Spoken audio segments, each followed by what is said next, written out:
Hi, this is Bruce Edwin with the Hollywood Sentinel, and I'm speaking here today with Caryl Christian Levy. Caryl, how are you doing today? I'm doing fine, Bruce. How are you? Excellent. I'm good, thank you. It's a real pleasure to be in your studio here again and see you and your great work. Thank you. Thank you very much for having me. Now, we'll have, of course, some images of your artwork up here for viewers to see. But you fascinate me because, as most artists I love in general, but you really fascinate me particularly because you have such a breadth of different mediums that you work in.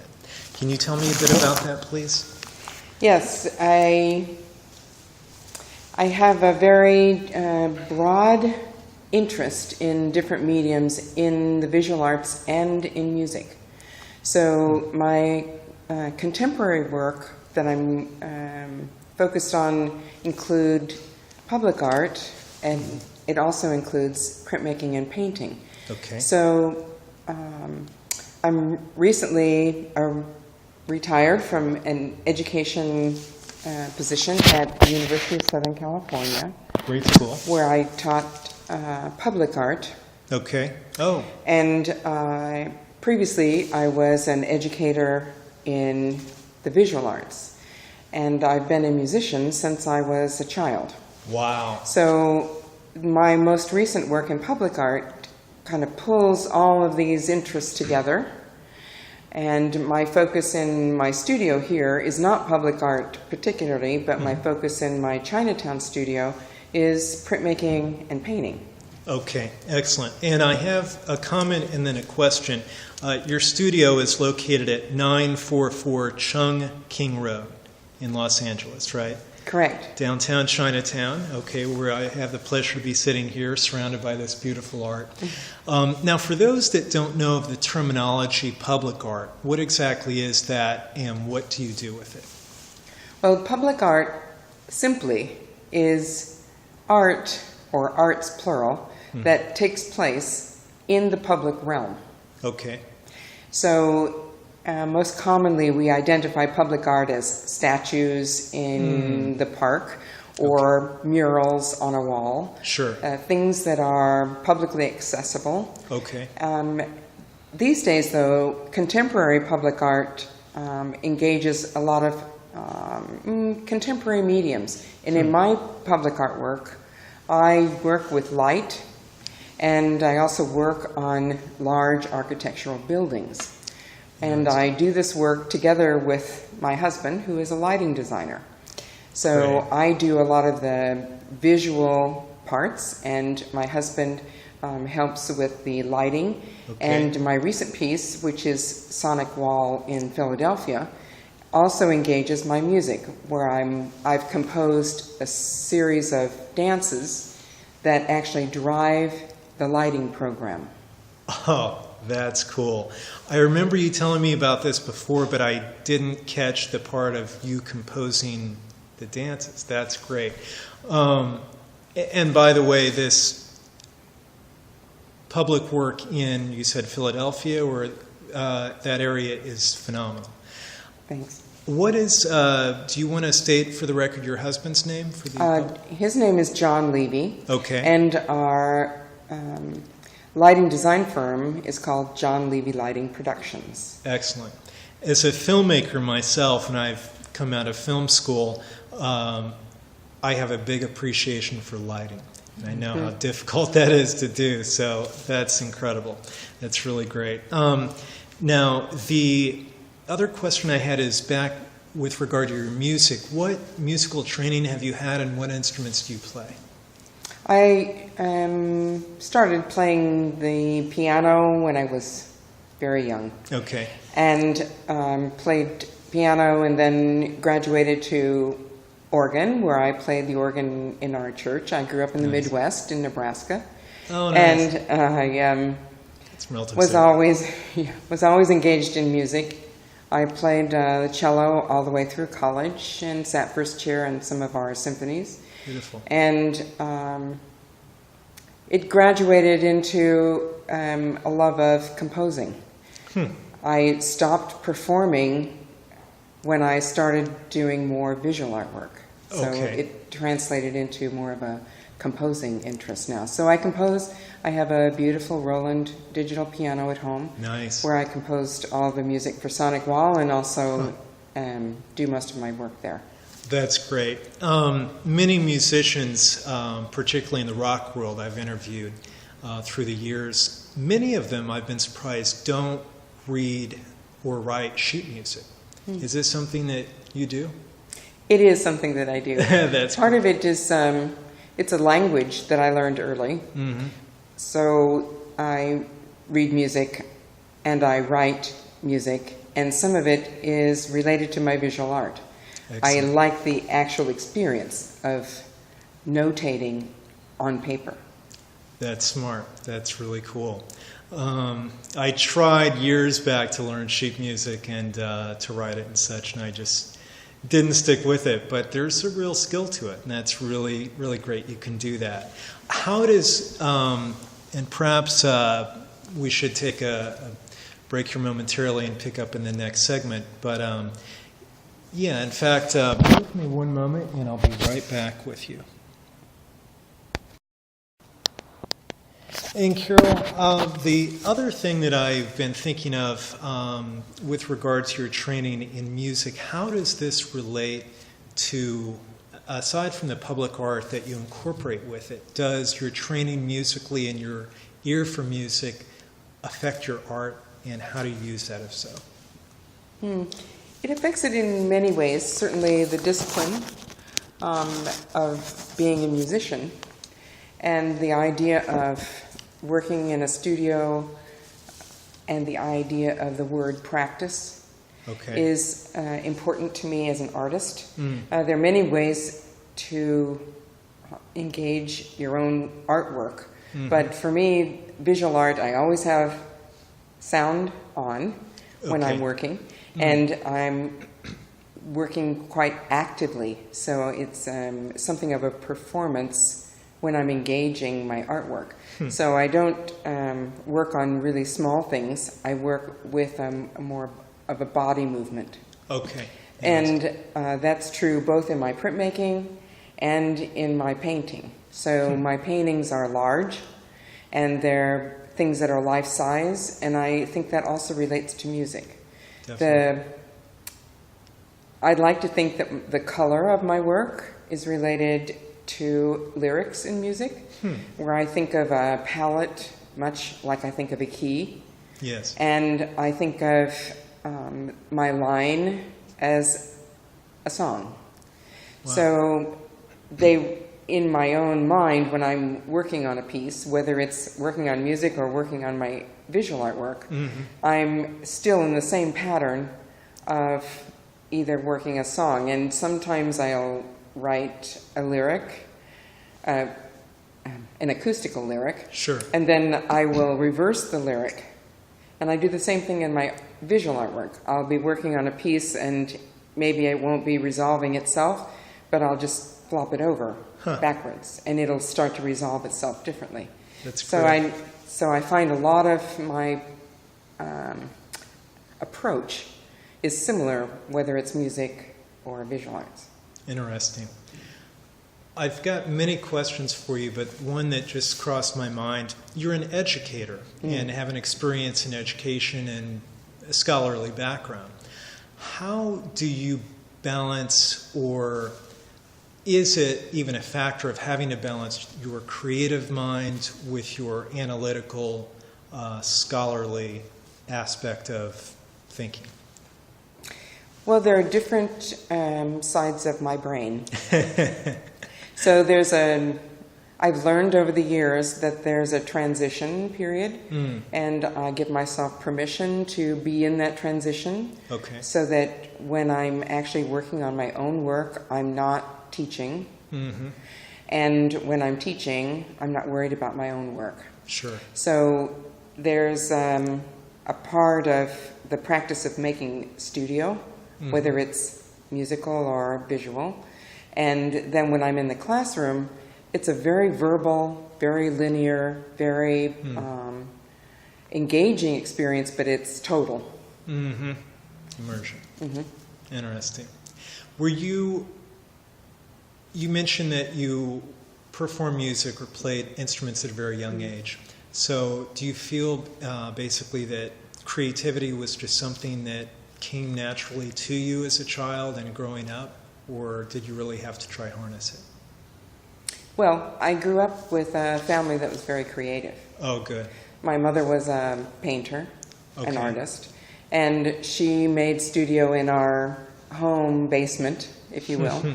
And so I was always around other artists. She was a vocalist, so she was around music all the time.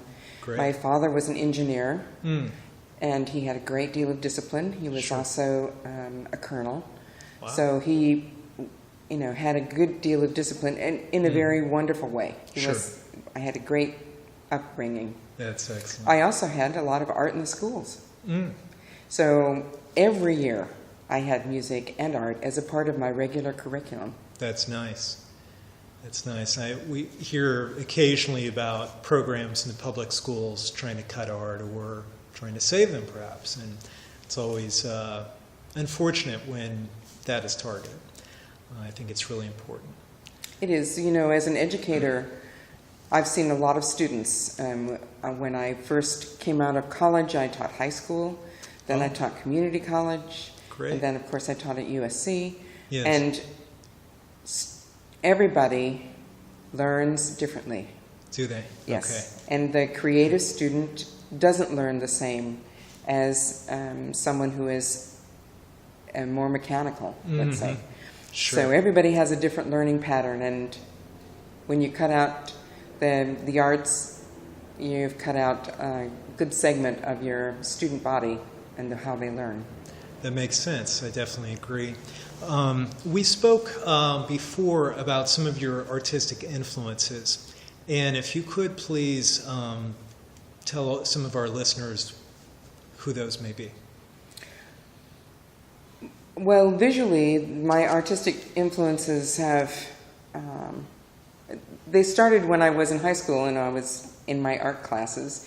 And also, when I was younger, I would travel with my mother to museums, and one of my first big influences was the water lilies.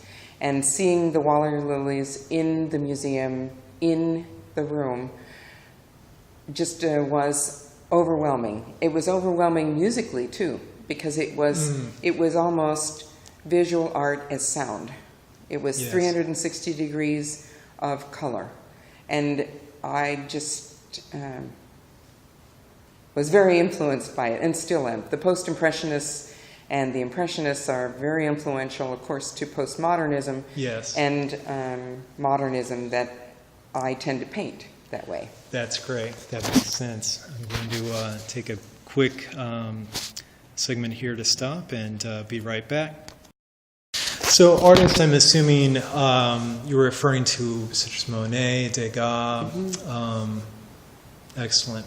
Did artists like Dali or Picasso or Frida Kahlo or them influence you at all? The Surrealists or the early Cubists were influential, especially when I studied art history. Now, Okay. and now for me, they're less physically embodying color. It's more about the thought process of why we're making art, or what is the content of my art, as opposed to what is the light doing, reflecting on things. So Surrealism plays a big role in how I think about my work, and the Impressionists play a role in how I execute my work. Interesting. And my mother was a very productive painter, so I understood early how a painting evolves and how it comes into being, and how many times we approach a canvas and add and subtract and think through the composition. And that, of course, is a part of the surrealism, Sure. and a part of why these images are coming forward, or why we choose the images that we choose. Interesting. I've had some training in art school, going to film school and such. For those that have not had the training of, say, color theory or the vanishing point, golden mean, some of the basics, do you feel it's necessary for one to learn this in order to create good art? Can good art be made without that core knowledge? Well, I think that exposure to the fundamentals tells you as an artist how you're going to use it. Okay. So there's a lot of exposure that we all have that is in the arts that we maybe don't use. But there's some exposure that are traditional foundations that really guide us. And it's kind of like having a mission statement. So if you have a mission statement, you always compare what you're doing to your mission. Am I on track? Drawing, to me, is one of my missions because it's how I see. I've known many very fine artists who do not draw, but they have another access point. Sure. However, many of us who draw, use that and we check ourselves against drawing. My mother was a fantastic draftsman.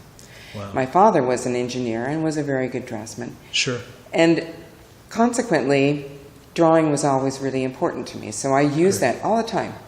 And many students who are drawing now, of course, they're animating. So they're going into digital animation or creating, virtual spaces. Right. But in other decades, drawing was translated just physically as a representation and sometimes as conceptual. Interesting. I could speak with you for ages on this. I think you have so many things that you do that fascinate me with your art, and I definitely want to let viewers see some of this. But you have a show coming up for those listeners here in Los Angeles. Can you tell us a bit about that? Yes. Actually, I have two opportunities that are coming up in the next few months. In November, the second Thursday on November 14th, I will be the featured artist for the Los Angeles Downtown Art Walk. Congratulations. Thank you. And my work will be shown in the lobby for the Art Walk, which is downtown on 4th and Main. Sure. In January, I will have a solo exhibition in the Fine Arts Building, which is downtown on 7th between Flower and Hope. Sure. And that space is in a historic building, and I'll have my monotypes especially installed in the beautiful restored cases in that lobby area. That sounds exciting. That sounds great. I've been in some of the historic old buildings downtown, and they're just amazing. The architecture and how they're being restored is really great. So I'm excited to see your art in these places and encourage everyone to do so. Will you have directions of addresses and such that viewers can go to that? Excellent. Yes, actually, if you'd like to visit my website, okay, you can click on my new exhibitions and even check out where they are and remind yourself of the dates, and that's cmcfinearts.us. Excellent. Well, Caryl, it's been a real pleasure to speak with you. Is there anything else you'd like to tell us before we go here? And I'd love to speak with you again, by the way. Well, I'd love to talk again, and we have a wonderful opportunity to share these visual artworks with a new public, and I appreciate the opportunity to invite them to see my work. Thank you. And I encourage everyone to come over here to Caryl's Gallery at 944 Chungking Road in Chinatown, historic area. It's really a quaint, beautiful area of downtown. Zip code is 90012, and Caryl is just a wealth of information of art and her background, and she's just a very welcoming, kind person to speak with, and great to see her art. Thank you. Thank you. Bye-bye.